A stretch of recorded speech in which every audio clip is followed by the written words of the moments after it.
Checkity, check. Check. Vocals are looking good. All right. Good evening, everybody. It looks like the video isn't working again, so I'll just put in the chat on OBS isn't registering that I have a webcam. Need to call them to fix it. All right. So let's go ahead and get started here this week and do weekly prep. I want to get you guys out of here in 15-20 minutes if I can, but as always, you know, we tackle questions as well. So gonna be going and seeing what we have. So this week we have ISM PMI services. We're post FOMC. You saw that they had no raise to the interest rates, no rate cuts either. So what's gonna happen this week? Well, we've got the Japan carry trade happening, the Japanese yen, and it's causing, as you can kind of see in the back, you can see that 5-minute chart is still dripping and dipping and dipping. So you don't want to fight something like this until you see a consolidation or until you see some form of like run above at least a 15-minute intermediate term high. We'll talk about that in a moment, but this week you're going to see potentially a Monday high of week or a low of week, and then Thursday high of week, low of week as well. Not much on Friday, so relatively, you've got to watch out for these bond auctions though, because it's going to cause you some pain if you don't think about these time frames before you go. Okay, so try to keep those in mind. Let me, oh, I forgot to set something up. Give me a second here. Okay, we're good. All right, so let's take a look at the charts here. Actually, let me bring over one of the larger charts, and then I should be able to see what we've got going on over here. Give me a sec here. Sorry, technical difficulties. I want to make sure that I've got the appropriate stuff going on. Okay, there we go. All right, so let me bring over the bigger chart. It's going to be a little bit easier to see everything on one chart. And we're going to start with the weekly. Actually, let's start with the monthly on this time. It's a new month, right? So what's absolutely wild is that in the month of August, we're only 4 days in, and we've had a massive down close candle due to the Japanese yen carry trade. If you don't know what that is, I would highly recommend that you take a look into it. You don't need to know Forex. You don't need to know it, but you want to be aware of it and just learn something new, right? So we have this monthly candle on NASDAQ. Now, you can kind of see that we've reached a previous point of interest, meaning this was the old November 2021 high, and we've reached that area here, and we've started to get near our midpoint of this up close candle. So if we start to keep going lower, the moment we close below this on the monthly, that's when I'm gonna say, okay, it's time to go short. We're gonna go short for a few more months beyond then, and there's a high likelihood we end up reaching for something in this swing that we're in. There's a high likelihood that we will reach for this imbalance here on the monthly, around 16,400. You're going to hear people screaming, oh, you know, this is terrible. We're going to go all the way down to 11,000, you know, 50% drop from where we, you know, you can't see it, but there's a much lower low beyond here. Okay, so if this closes, even if this drops below this a little bit, you should expect a retrace and a severe sell-off quickly down into this area of consolidation on the monthly charts. If you see that, I don't know if it's going to try to, like, you know, completely one up again, but this is, you need to play the charts to see what we can see, right? So far, we've had a really, really, really quick move lower. So shorts are paying. You can see on the weekly, we've busted through this area as well very, very quickly. So it's very dangerous to be long right now. I took a speculative call, thinking that, hey, if it rebounds, it rebounds. But there's a good chance that call is going to need to be closed if we see continuation lower. And that's, a calculated risk. We're in quite a deep premium from this high. We're in a super high premium, of course, when we think about this whole run here. What I deem to be the scariest point for anybody in equities is this intermediate term low.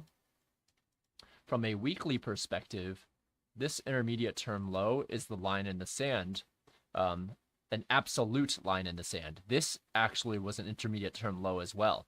So if we close this week below that level, then we're likely going to, and so what happens is, when you've got nothing left to look for, now you can trade the chart and see what has happened on the higher time frame setups.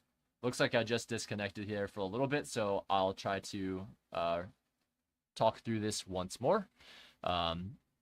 So it's very dangerous of a spot because I treated this as an intermediate term low.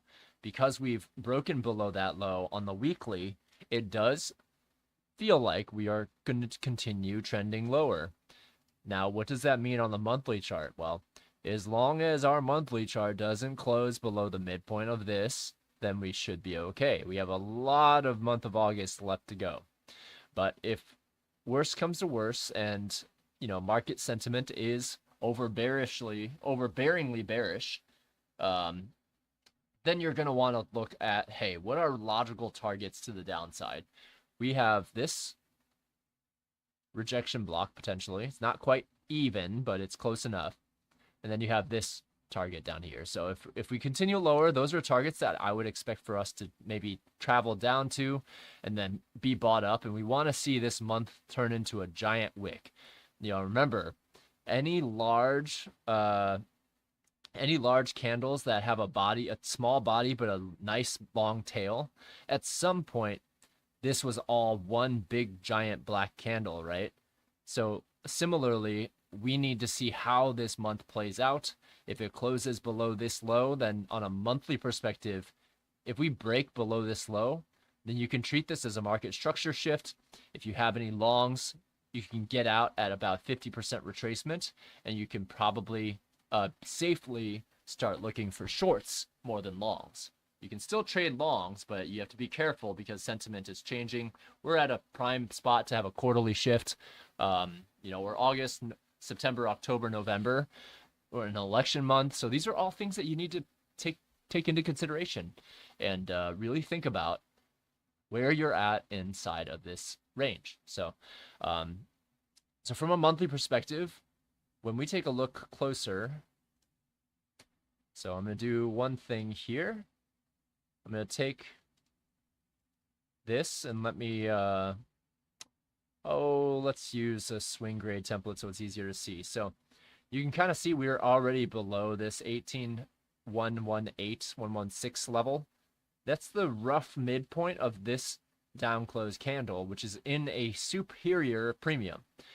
On any other chart, we would expect for this displacement to displace much lower. And we now have the shift in state of delivery. Drinking some bubble tea here.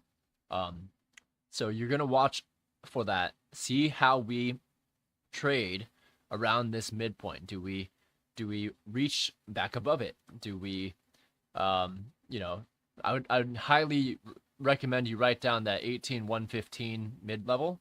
I'm not going to keep it here because I have a lot of other things to have on my charts, but we're going to keep that level written down. We're going to see how price trades to it and around it. And then as you can kind of see, we're well below that area right now and going down into this down close candle that started this entire run up.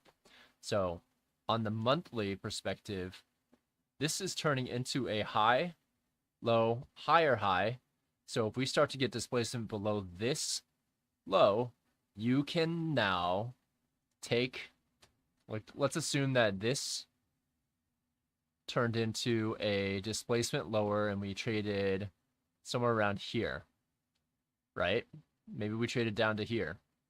Potentially, because we are in such a premium, we would say that, okay, well, price trades down to here, we displace lower.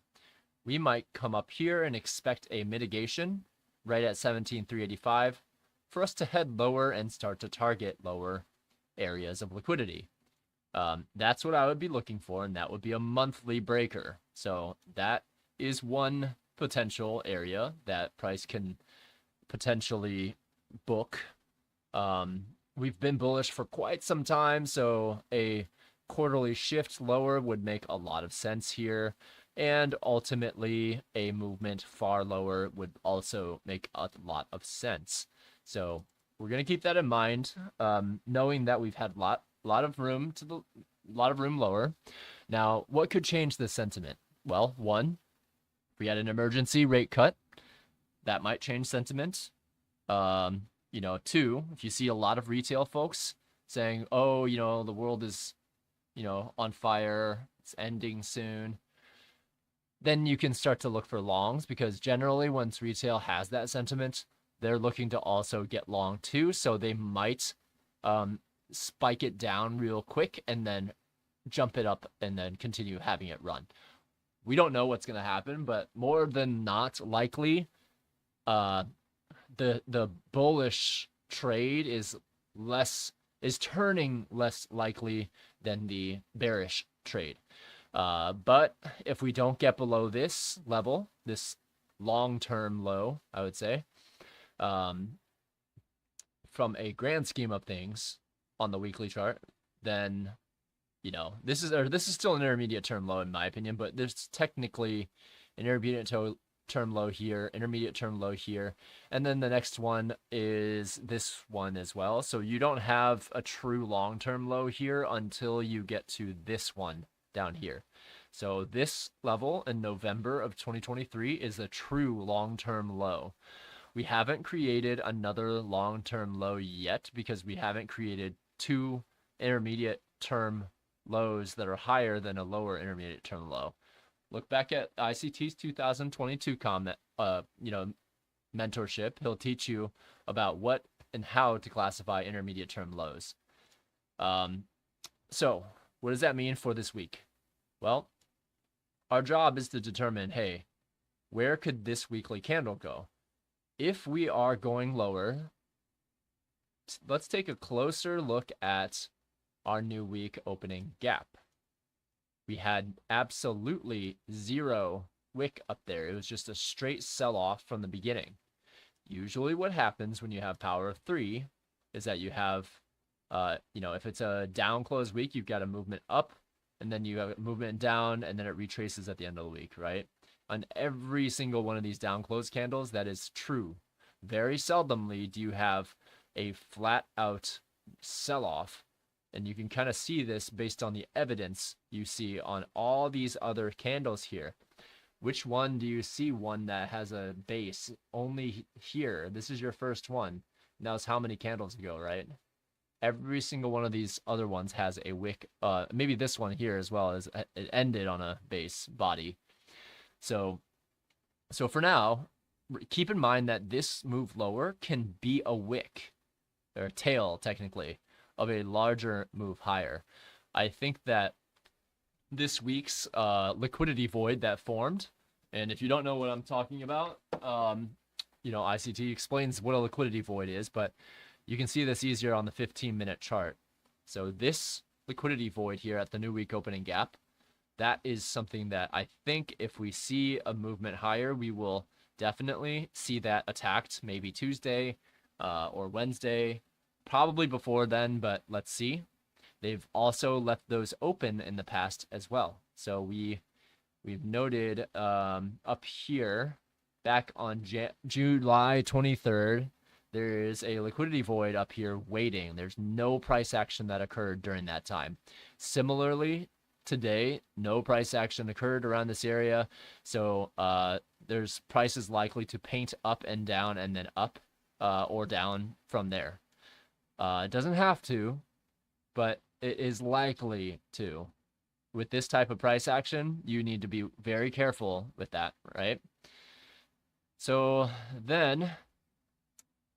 when we think about that from a weekly perspective, we're expecting the weekly to trade lower so that it can trade higher at some point this week. Same way on the daily chart. If we see lower candles, yes, we could see 5 lower candles for sure. But that being said, I think that we certainly can see bounces as well. It really just depends on the sentiment because there is a WAR on the horizon, war.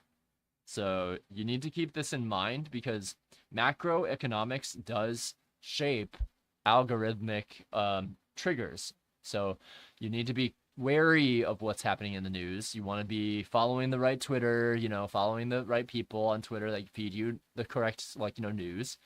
But at the end of the day, it's very hard to stay to take a bullish position here, especially because we've taken out a key weekly low, one that was an intermediate term low here. We've taken that out and we haven't seen the week expand yet. So this week, I think we'll continue lower, maybe the first half of the week, and then I want to see us either consolidate, maybe wick down and barely take this out and then come back up, or wick down, candle close below this, or at least a nice sizable tail below this, because that's going to allow us to then take this back up to break even and then get out before the algorithm shifts its entire quarterly shift. So yeah, this week, that's what I'm looking for. I'm looking for evidence that price is going to come back up. It's going to rebound. I want to see that. Do I think that it's possible? Yeah, absolutely. I think that it's possible that we could have this bounce off of that old intermediate, long-term high that we had on the monthly chart, like that big red line here. I could definitely see us bouncing up back above that and then heading higher. Just need to really watch and see what Jerome Powell does and see if they actually make any emergency changes.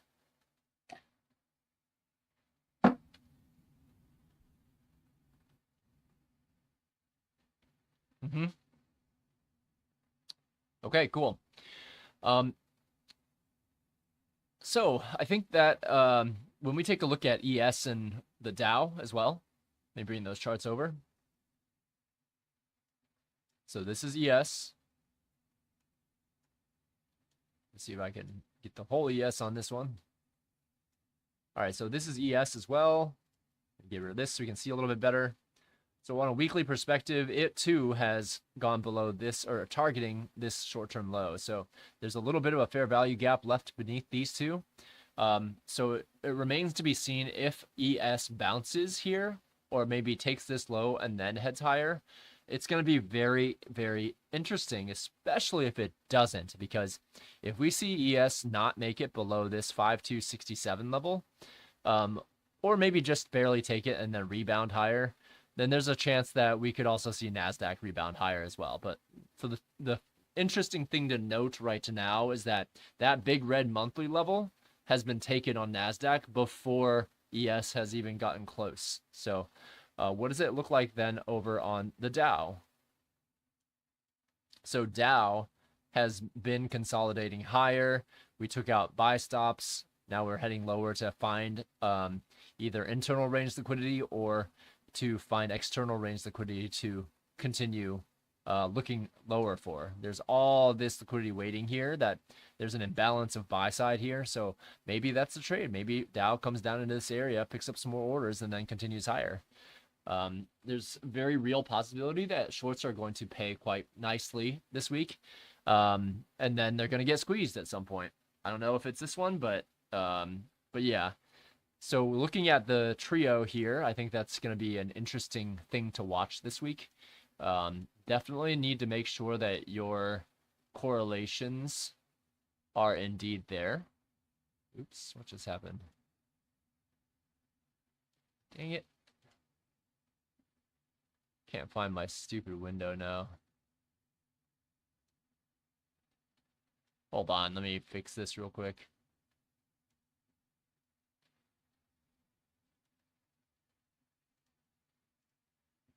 What the heck happened here?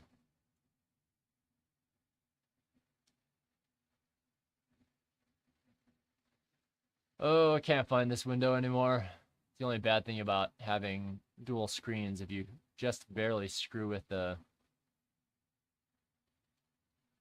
sizing, you kind of have to like, I'll fix it later. I can't seem to, the top of this window is missing somewhere. I think I have to move these things up maybe.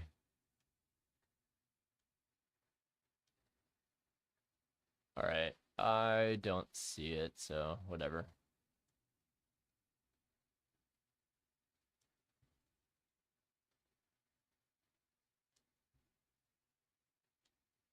Okay. Hold on, give me a second here. Some technical difficulties. Oh, what the heck is going on?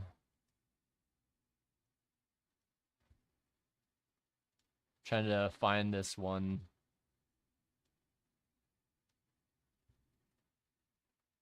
Screen that's on another screen right now.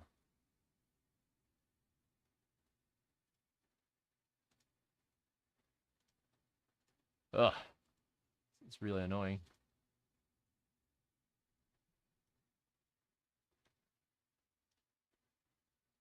All right, whatever. I can't figure it out. I'll find another time. So yeah, as you can kind of see, Asia still going lower. It can still go lower quite a bit. It's going well into this area on the daily chart, right? So this gap, definitely viable gap for price to potentially go into. And there's a buy side imbalance coupled with a down close candle in a discount that has not been traded to. So I like this area. I like this area to look for potential longs. If it is going to take this out, you could trade this higher. You'd have to be careful that at each one of these short-term lows or intermediate-term lows, on the higher time frame, since these are mitigation blocks, price can absolutely just, mitigate from there. And people who are trying to get out at break even from their longs are selling. And then in addition to that, smart money would be selling as well. So you have to be careful about at those levels. You have to be ready to trim a decent size of your position so that in the event that it does run up, you can still partake in it. But the majority of your position should be de-risked at each one of these intermediate term lows here on the daily chart, sorry. And then the 4-hour chart, you can kind of see where we're at as well. I need to add some more data to this chart. Let's go with 120 days worth of data. So you can kind of see how the 4-hour chart's going down into this buy side imbalance, but what's below there? There's another 4-hour imbalance that we could just barely scrape down into. And then if it holds there, that could be consolidation time for us to finish off. Or it could either consolidate there and head higher and then take out this low, take out this consolidation zone's low, or it could just take off from there and remain bullish. Okay. All right. So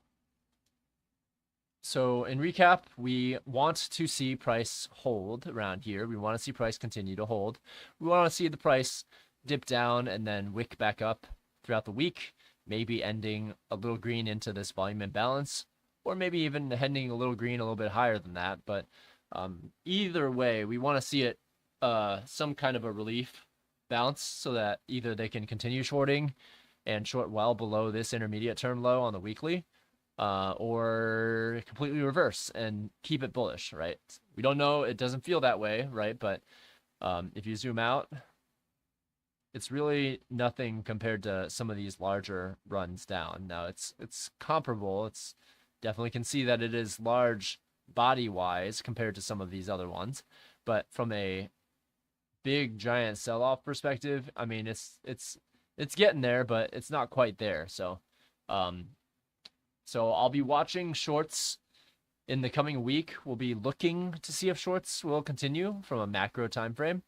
We're looking for longs roughly around this area. If we see consolidation, there's a high chance that it will try for this volume imbalance at the very least, and then these mitigation blocks as well.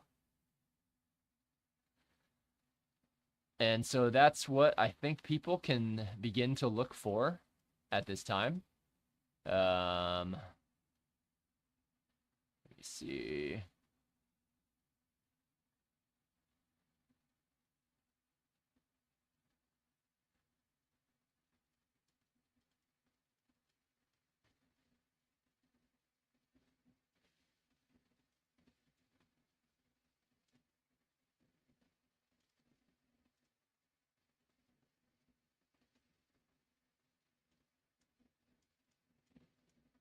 Okay. All right, let me see. I think that's it for today, though. I mean, so a quick update on where we are at with our various accounts. Had a fantastic week last week. Absolutely phenomenal. Actually, let me post the questions. Like, for those who are here, let me know if there's any questions in the chat. Any questions, comments, concerns. If not, no big deal. I'm gonna be, my bias, it's already there. We're looking for any resemblance of a bounce, and if not, if we close below, we'll see continuation to the sell side. And then, watch Tuesday, Wednesday, Thursday, see if there's any evidence of a bounce or not. If not, it will probably remain heavy.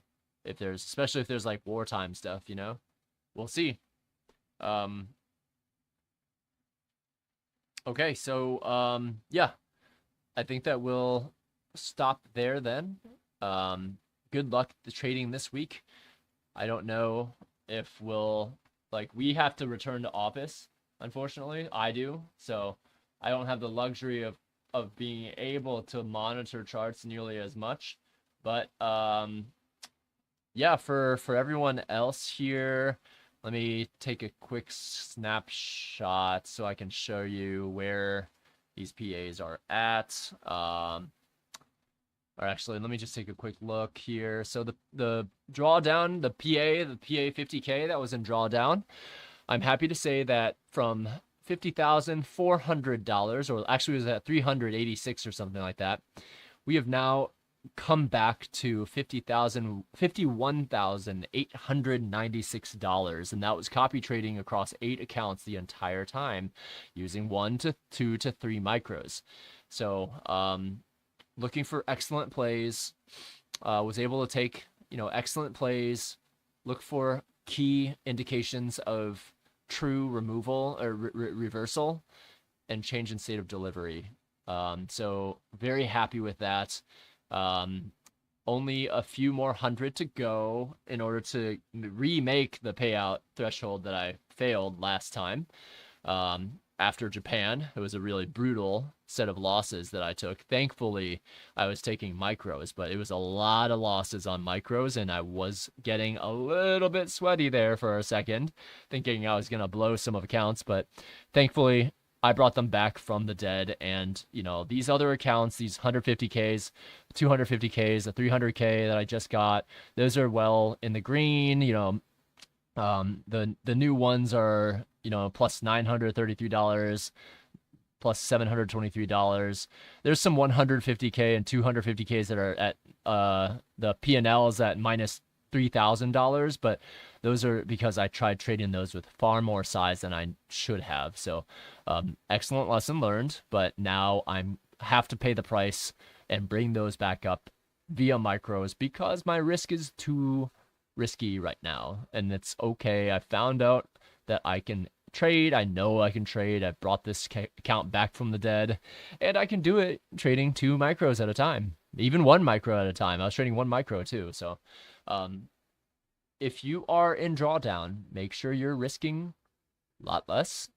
Make sure you're risking far less than you should, and make sure that you're being very careful with your drawdown. Okay. Yep, I think that's it for us today, though. we're gonna try the call Falcon Trading laptops, and I'm gonna see if they can fix my damn OBS thing. Oops, I swore. I'm gonna see if they can fix my OBS webcam so that you'll actually see me here, but you know, bear with me for a little bit. I know it's gonna be pretty rough for now, but bear with me for a little bit there. Okay, so I think that's it though, and we'll catch up soon. Have a great week, everyone. I have to return to office 3 days out of the week, so I'm not going to be able to be online to trade much at all this week unless I'm trading Asia. But we'll keep you posted on the chat and community, and hopefully we'll be back to live streaming soon. Once I start getting back to the payouts, then I will hop back online. So thanks a lot for watching. And if there's any questions, just drop them in the chat. And really appreciate you being here, and we'll catch up soon. Good luck this week, and rooting for you as well. Take care.